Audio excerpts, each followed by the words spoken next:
So Pope Francis is expected to end his historic 4-day visit to Iraq, where he called for an end to violence and extremism after visiting the country's northern regions that were held by the Islamic State militants. Now, in 2014, the militants seized parts of northern Iraq and desecrated Christian churches, beheading religious statues and planted bombs there. Since the U.S.-led invasion that toppled Saddam Hussein back in 2003, Iraq's Christian community had dwindled by more than 80%, from around 1.5 million to just over 250,000. The Pope stressed the need for Iraqi Christians to be afforded full citizen rights.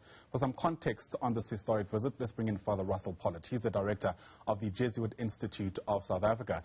Father Pollitt, it's great to have you on the program. Thanks so much for making time. So this visit took place in the backdrop of two major threats, if you like. One posed by the COVID-19 pandemic, which we know is pretty significant given the Pope's age and how we know the virus reacts to something like that, but also because of the back-to-back decades of war in Iraq. Do you reckon the visit was worth the risks? Good morning, Ayanda, and good morning to all your viewers. Well, I guess the risk is always the question, but I think in terms of what the Pope has done for the local Christian community, going there, telling them the church is with you, do not lose hope, do not seek revenge for what has happened to you, that, we need to support you, we want to restore what has been lost. I think certainly for the Christian community there, it has really been worthwhile and a moment of great hope.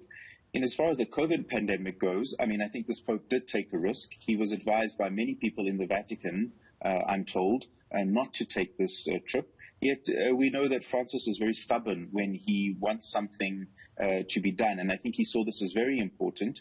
He was vaccinated himself a couple of weeks ago, and so he decided to take this trip despite the risk, because I think he thought, from what I hear, that the COVID risk was less important for him than going there to speak about human rights, religious freedom, to meet with the leaders of the Muslim world, and also to meet the local Christian church.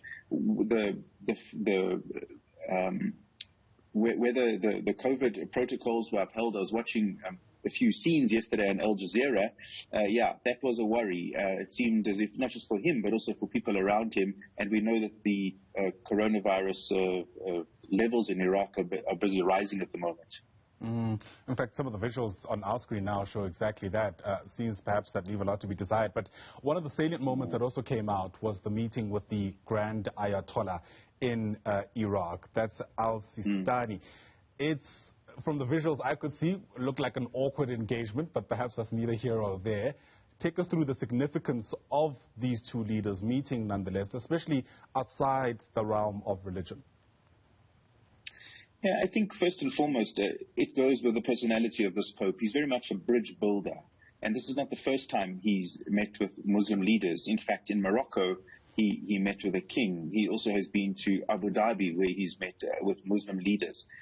Because I think that this Pope really believes that if there can be bridges built between different religions, immediately the world will become a better place. And so he's very much a bridge builder, and it's very much been a mark of his papacy is to reach out to other religious leaders.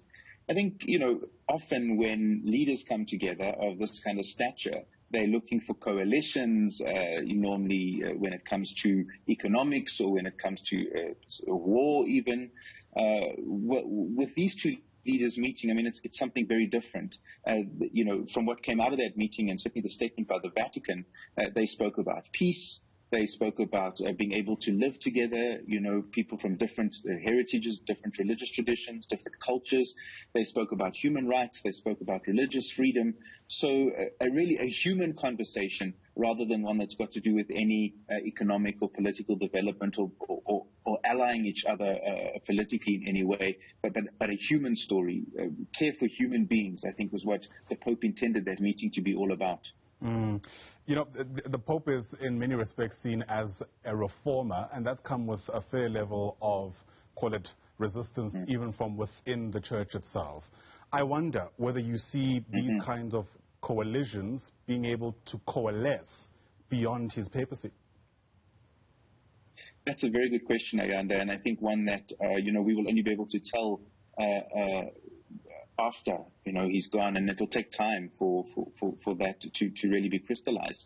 But I think that the fact that he's chosen to step out, and the fact that he's done so many trips into the Muslim world, that he did sign an agreement with Muslim leaders in Abu Dhabi about, coexistence and peace and so forth, the fact that he's been to Egypt, the fact that he's been to Morocco, these historical things will never be lost. I mean, the fact that the first time ever Pope has gone to Iraq in this visit, and those powerful images of him walking through places where, had been totally destroyed by the Islamic State.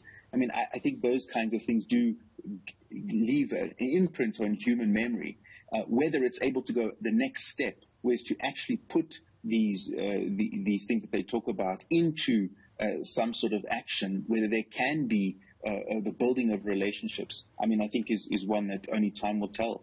Yeah, it was interesting to note just how much the Pope also steered away from deep theology, so to speak. There was no talk of the Catholic Church being the true church founded by Christ himself, etc., etc. What message or do you think lessons does that give to other leaders of the church in other parts of the world where the Catholic Church appears to be struggling? Yeah, that's an excellent question, and I think you're absolutely spot on. This is vintage Francis, that he doesn't go there to proselytize, that he doesn't go there to try in any way to win people over, but he goes there, as he called himself, as a pilgrim, as a human being, as someone who is seeking relationship with others.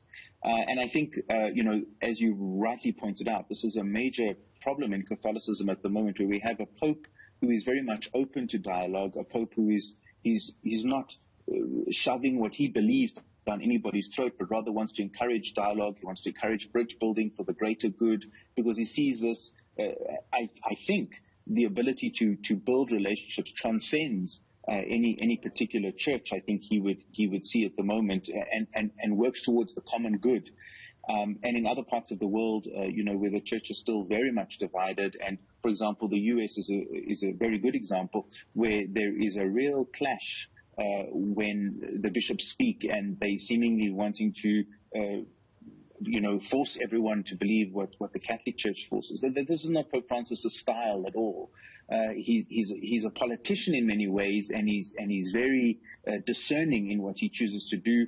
And I think he's transcended that need to think that he has to go there and talk about the Catholic Church, because there's something greater at stake than simply just the Catholic Church. Humanity's at stake, and that's what's really in the heart of this Pope. Very quickly then, Father Pollitt, the Pope, like you, is a Jesuit. Do you get the sense that the spirit in which he is saying, doing all he is landing well within the Church?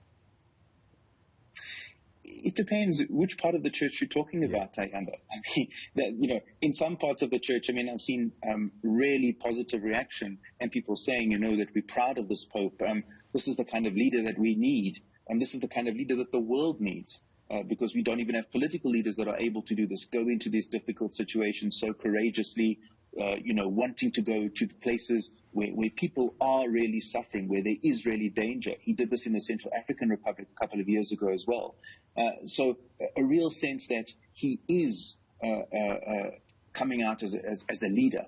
On the other hand, there are people that are very worried. They're saying, why isn't he going there and talking about Catholicism? Why is he bothering with the Muslim world? Why isn't he doing more to simply just push the agenda of the church itself, which he's not doing? So I think, it's landing differently in different places, but certainly is opening up a space where he can show leadership, and the church can show leadership in a very different way, perhaps, than what we have in the last 30, 40 years. Father Russel Pollitt, always great getting your perspective on these issues. Thanks very much for making time to chat to us. Father Russel Pollitt is the director of the Jesuit Institute of South Africa. Father, thanks very much indeed.